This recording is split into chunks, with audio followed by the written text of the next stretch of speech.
Penyanyi dan pelakon popular Raja Emma kembali menghiasi pentas teater selepas 13 tahun menyepi daripada dunia pementasan.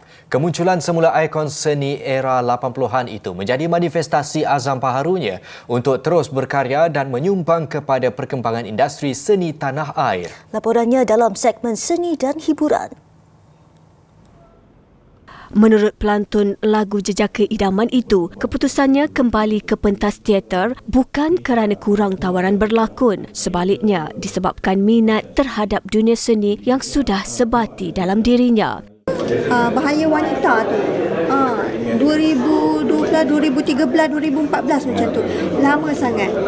Jadi sekarang ni akan ada kesempatan, ada banyak masa lapang. Saya akan mendalami lagi. Saya nak polish balik. Raja Emma berkata, dunia teater memberi kepuasan yang berbeza. Ia bukan sahaja menuntut komitmen dan disiplin, malah penghayatan watak secara langsung di hadapan penonton.